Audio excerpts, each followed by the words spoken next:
बिस्मिल्लाहिर्रहमानिर्रहीम। अस्सलाम वालेकुम नाज़रीन, आप यूट्यूब चैनल देख रहे हैं। मैं इमरान खान हूँ। एक मरतबा फिर वज़ीर आला खैबर पख्तूनख्वा पहुँचे अडयाला जेल के बाहर, लेकिन उन्हें मिलने नहीं दिया गया। वहाँ पे जो पुलिस है उन्होंने घेर लिया और उन्हें रोक लिया, और एक SHO ने एक सूबे के वज़ीर आला को एक मरतबा फिर पाकिस्तान की सबसे बड़ी और मकबूल पॉलिटिकल पार्टी के जेल में नाहक कैद लीडर से मिलने से रोक दिया। सादी बात यह है, और हकीकी खबर भी यही है कि एक आदमी जिसे जेल में रखा गया सिर्फ इसलिए कि पाकिस्तान की मिलिट्री एस्टेब्लिशमेंट के साथ उसका क्लैश है। मिलिट्री एस्टेब्लिशमेंट चाहती है ये हमारे मुताबिक चले, और वो आदमी चाहता है कि नहीं, अवाम के मैंडेट के मुताबिक मुल्क चलेगा। अब उस आदमी को उठा के जेल में डाल दिया। वो पाकिस्तान का सबसे मकबूल आदमी है, लेकिन इसके बावजूद पाकिस्तान की अवाम ने उसकी जमात को जितवाया। तो बड़ी मुश्किलों से उन्होंने एक सूबे में अपनी हुकूमत हासिल कर दिया। वहां जो वज़ीर आला है उसे मिलने की इजाज़त ही नहीं दी जाती जब तक कि वो कंप्रोमाइज़ नहीं करता।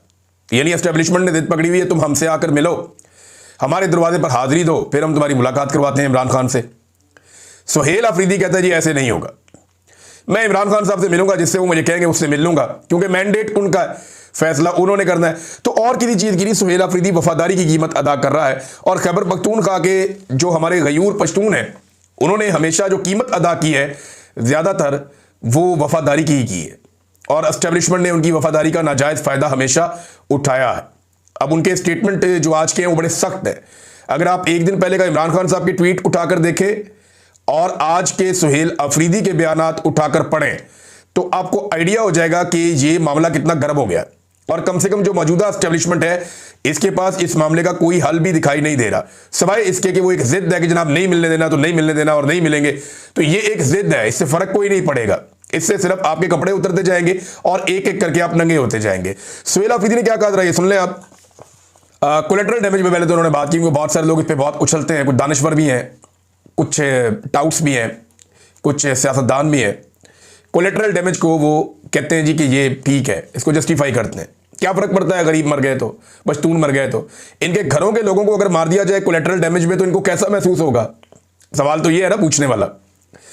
तो बैनुल-अक़वामी मेयार के मुताबिक कोलेटरल डैमेज की तारीफ में दो चीज़ें देखी जाती हैं। नंबर एक नीयत, इंटेंशन क्या है। नंबर दो तनासुब की प्रपोर्शन क्या है। नीयत हमें मालूम है और तनासुब के लिहाज से सिर्फ 2% है। लेकिन अगर फ़र्ज़ करें कि 100 दहशतगर्द मारे जाते हैं और इनमें 2 आम शहरी जख्मी या शहीद हो जाए तो यह भी अफसोसनाक होगा। ये इंटरनेशनल मेयार है, हालांकि आलमी मेयार में यही तनासुब तस्लीम शुदा है। मगर यहां जब 21 बेगुनाह लोग शहीद हो जाते हैं तो ये खुला जुर्म है, ये किसी सूरत कबूल नहीं होना चाहिए। आप यहां बैठकर बड़ी आसानी से बात करते हैं, लेकिन वहां मेरे शहरी भी मरते हैं और फौजी भी। वो फौजी भी मेरा भाई है, वो भी शहीद होता है, और सिविलियन भी। ये सब कुछ रियासत की गलत पॉलिसियों के बायस हो रहा है। हम इन्हीं पॉलिसियों पर एतराज़ करते हैं, क्योंकि फैसले बंद कमरों में नहीं होने चाहिए। जिन इलाकों खासतौर पर खैबर पख्तूनख्वा में ये मिसाइल पैदा होते हैं, वहाँ के स्टेक होल्डर्स को एतमाद में लेना ज़रूरी है। जब आप फौजी ऑपरेशन की बात करते हैं तो क्या आपको एहसास है कि इसके ज़ख्म कितने गहरे होते हैं? मैंने वो दुख खुद झेला है। मैंने अपने ख़ानदान के 10-10 अफराद की लाशें अपने हाथों से उठाई हैं। हम जब अपने शहरियों की लाशें उठा रहे होते थे तो ऊपर से हम पर फायरिंग की जाती थी। हमने अपनी मसाजिद शहीद होते हुए देखी हैं, अपने उजड़े हुए घर देखे हैं, अपनी बहनों बेटियों को बेबसी की हालत में देखा है। कबायली औरतें जिनके बाल उनके भाइयों ने भी कभी नहीं देखे थे, उन्हें नंगे सर और नंगे पाँव घरों से निकाला गया। हमने वो वक्त भी देखा जब सिक्योरिटी फोर्सेस हमारी मसाजिद में कुत्ते बांधती थीं। जब हम एहतजाज करते कि ये मसाजिद की तौहीन है तो हमें जवाब दिया जाता कि कुत्ते और तुम एक ही बात हो। अस्तगफिरुल्लाह। ये वज़ीर आला कह रहा है खैबर पख्तूनख्वा का। कितनी तकलीफ दे बात है। सिक्योरिटी फोर्सेस के पास कुत्ते होते हैं वो इसलिए कि ये जब तलाशी वगैरह लेते हैं तो बंदे ढूंढने होते हैं, तो फिर ये कुत्तों को सुंघाते हैं मुख्तलिफ चीज़ें और फिर कुत्तों को छोड़ते हैं। और ट्रेंड कुत्ते होते हैं कि जाके वो बंदे आप हमें ढूंढ के, तो वो कुत्ते ढूंढ के देते हैं। बाद औक़ात इनके कुत्ते होते हैं वो माइंस वगैरह के लिए और दीगर एक्टिविटीज़ के लिए। तो कुत्ते बहुत ज़रूरी हैं सिक्योरिटी फोर्सेस के पास। लेकिन ये बड़ी अजीब बात सुहेल अफरीदी ने बताई कि हमने वो वक्त भी देखा जब सिक्योरिटी फोर्सेस हमारी मसाजिद में कुत्ते बांधती थीं। जब हम एहतजाज करते कि ये मसाजिद की तौहीन है तो हमें जवाब दिया जाता कि कुत्ते और तुम एक ही बात हो। इसके बावजूद हमारा दिल देखें कि हमने फिर भी सब्र किया, हमने अपने मुल्क को अपना ही समझा। हम आज भी कहते हैं कि मुल्क भी हमारा है, दर्द भी हमारा है, फ़ौज भी हमारी है।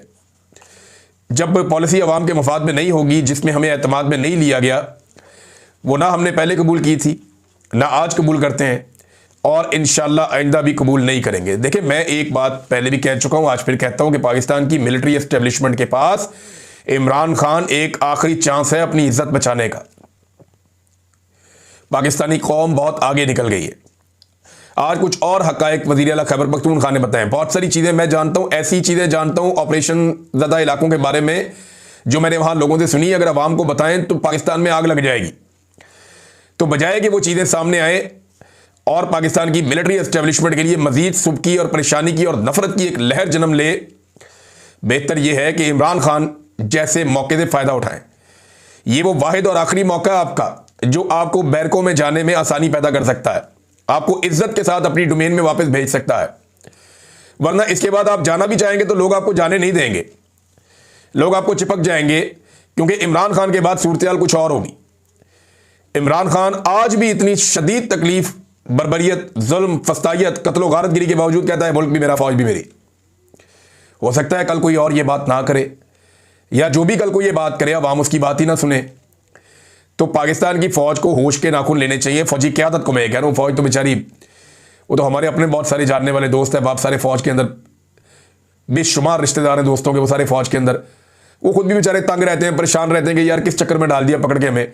हर बंदा हमें प्यार से देखता था, वो उस तरह नहीं देखता, अनफॉर्चुनेट है। तो इमरान खान, ये मिलिट्री एस्टेब्लिशमेंट के लिए आखिरी मौका है कि इनको इज्जत के साथ इस जंजाल से वो निकाल सकता है। उसके बाद लोग किसी की बात ही नहीं सुनेंगे। जो इस बारे में बात करेगा लोगों से गालियां देंगे, जैसे कि अभी भी लोगों को गालियां, लोगों की जबान की नोक के ऊपर गाली होती है। जो आदमी जरा सा प्रो एस्टेब्लिशमेंट होने की कोशिश करता है, दुर्गत बना देते हैं लोग। ये रियलिटी है, आप इससे भाग नहीं सकते, भाग नहीं सकते। आपने अपने बड़े करीबी लोगों को कहा कि यार हमारी तारीफ करके देखो, लोगों ने बात नहीं सुनी उनकी।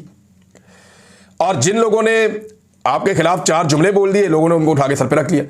एमएल वली खान और फजलुर रहमान के जुमले वायरल हो जाते हैं जो वो एंटी एस्टेब्लिशमेंट बोलते हैं। तो इमरान खान, इनके बाद आखिरी मौका है, बाकी मर्जी है इनकी। और बातें भी सुहेल अफरीदी ने की। इन्होंने कहा कि जब इन दहशतगर्दों को दोबारा आबाद किया जा रहा था सूबे में, किसी को एतमाद में नहीं लिया गया था। आप सहाफ़ी हैं, कबाली इजला में जाकर वहाँ के मशरान से पूछें कि आप लोगों को किसके साथ आप लोगों ने जरगे किए थे और कौन आपको इस बात पर कायल कर रहा था कि इनको हम दोबारा यहाँ आबाद करते हैं। सरहद पर बाढ़ लगी हुई थी। इनका दावा तो ये है कि चिड़िया भी पर नहीं मार सकती, तो फिर मालूम नहीं ये दहशतगर्द कहाँ से आते हैं। यही हमारा सवाल है और ये सवाल करना जायज़ है। अब इसमें 5 सवाल आते हैं जो सुहेल अफरीदी ने उठाए और ये एस्टेब्लिशमेंट से उन्होंने पूछे 5 सवाल, और उन्होंने कहा जी इनका जवाब तलाश करें ना सहाफ़ी, हमसे तो आकर पूछ लेते हैं, इनका जवाब तलाश करें। नंबर 1, दहशतगर्दों को कौन वापस लेकर आए और कैसे वापस लेकर आए। नंबर 2, बॉर्डर क्रॉस करके दहशतगर्द किस तरह से पाकिस्तान में आते हैं। नंबर 3, यहां सारे गैर कानूनी काम कौन करवा रहा है, किसकी सरपरस्ती में हो रहे हैं। नंबर 4, बॉर्डर से गैर कानूनी असलाह कौन लेकर आ रहा है, बहुत इंपॉर्टेंट है।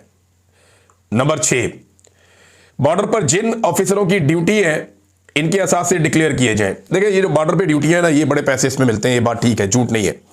चाहे तेल की स्मगलिंग हो, चाहे हथियारों की स्मगलिंग हो, चाहे गाड़ियों की स्मगलिंग हो, चाहे स्पेयर पार्ट्स की स्मगलिंग हो, चाहे मनशियात की स्मगलिंग हो, इसमें बहुत पैसा है। मैं ज़ाती तौर पे ऐसे लोगों को जानता था जो इस किस्म की एक्टिविटीज़ करते थे, उनके बारे में मशहूर था, ये कारोबार करते हैं, ये चीज़ें वो करते हैं और स्मगलिंग करवाते हैं बॉर्डर के ऊपर, हर तरह की, असले की भी, गाड़ियों की भी, मनशियात की भी। और अब मनशियात का इल्ज़ाम जो है वो उठाकर सुहेल अफरीदी और मीना खान अफरीदी के खाते में डाल दिया गया। इस पर भी जो है एक रद्दमल आया खैबर पख्तूनख्वा की जानिब से। शफी जान साहब जो हैं तर्जुमान, जो बैरिस्टर सैफ की जगह पे आए हैं, उन्होंने क्या कहा जरा ये सुनिए।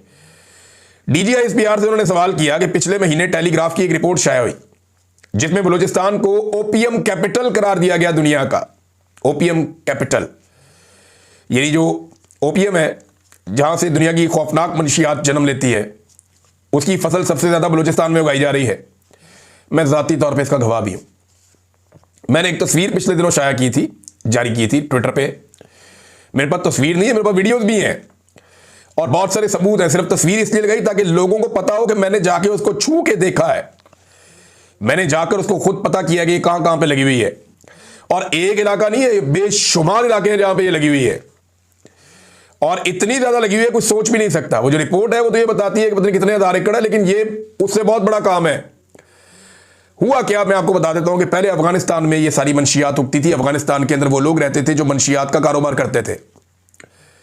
कुछ खास कबायली और वहां के अफगान बाशिंदे थे जिनको इसके अंदर महारत है कि वो ओपीएम को, उसका जो टांडा होता है उसको ब्लेड लगाते हैं, फिर उसको छोड़ देते हैं। उसमें जो मवाद निकलता है उसको सर्टेन टाइम के लिए छोड़ते हैं, फिर इकट्ठा करते हैं। वो प्रोसीजर मैं बताना नहीं चाहता, मैंने वहीं पे सीखा था, पूछा था लोगों से। और इस तरह ये आहिस्ता आहिस्ता मंशियात इकट्ठी करते हैं। ये सारा काम पहले अफगानिस्तान में होता था। तालिबान रजीम आया तो उन्होंने सारा काम बंद कर दिया, ठप हो गया, खत्म हो गया। अब ये सारा काम शिफ्ट हो गया बलूचिस्तान वाली पट्टी में, कुछ एरिया खैबर पख्तूनख्वा के, वहां पे भी ये होता है। लेकिन बहुत बड़ा इसका जो हब है वो बलूचिस्तान है, जहां पे बड़े पैमाने पे होता है। अफगानिस्तान में पहले फैक्ट्रियां होती थी मंशियात की, वो सारी शिफ्ट होकर पाकिस्तान में आ गई बलूचिस्तान में। ये भी मैं आपको बता, ये रिपोर्ट गलत नहीं है, टेलीग्राफ की रिपोर्ट ठीक है। और ये जो लोग इसके एक्सपर्ट हैं ये काम करने के, ये लोग पाकिस्तानी है ही नहीं, ये अफगानी है। इनको रोजाना की बुनियाद के ऊपर पाकिस्तान में दाखिल किया जाता है। कौन करता है? सिक्योरिटी फोर्सेस इनको रोजाना की बुनियाद पे पाकिस्तान में दाखिल होने देती है। ये यहां पे आते हैं, अपना काम करते हैं और वापस जाते हैं। ये आते जाते रहते हैं हजारों की तादाद में। और यहां पे धड़ाधड़ काम हो रहा है मंशियात का। और फैक्ट्री जो है, जो पहले वहां पे अफगानिस्तान में होती थी, जो तबाह हो गई, वो फैक्ट्रियां बलूचिस्तान में एक मुकाम है, मैं वो जगह भी जानता हूं, वहां पे अब ये फैक्ट्रियां बहुत बड़े पैमाने पे लगाई गई हैं।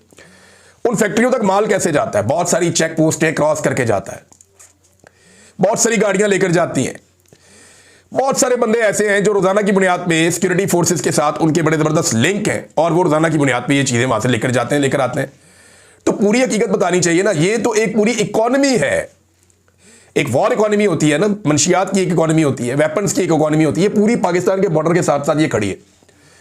इसके खिलाफ एक ऑपरेशन होना चाहिए और यह सिलसिला खत्म करना चाहिए। तो उन्होंने कहा जी अब बताएं बलूचिस्तान में किसकी हुकूमत है, वहां पे किसका राज है, वहां के बॉर्डर की सिक्योरिटी किसके पास है? आप ये हम सवाल DGISPR से पूछे। जिस प्रोपेगेंडा और झूठी वीडियो की आप बात कर रहे हैं, जिन 2 सहाफियों के हवाले से रिपोर्ट शाया करवा के वजीर आला पर इल्जाम लगाया गया, वो इसकी तरदीद कर चुके हैं। ये रिपोर्ट शाया करवाई गई एक कि जनाब ये खैबर पख्तूनख्वा में ये चीजें हो रही हैं, ये देख लें। 2 सहाफियों का नाम लिया गया, वो दोनों सहाफी मुकर गए। उन्होंने कहा हमने तो खबर नहीं दी हुई। लेकिन क्योंकि DGISPR की तरफ से एक चीज आ गई थी, तो मीडिया ने जनाब वही काम किया, बूट पॉलिश करते करते पहुंच गया और जाली खबर भी दे दी। उसके बाद का सहाफियों के हवाले से रिपोर्ट शाया करवा के वजीर आला पर इल्जाम लगाया गया, वो इसकी तरदीद कर चुके हैं। यही बात चंद दिन पहले DGISPR ने सहाफियों से मीटिंग में की और वही प्रोपेगेंडा वीडियो में आ गया।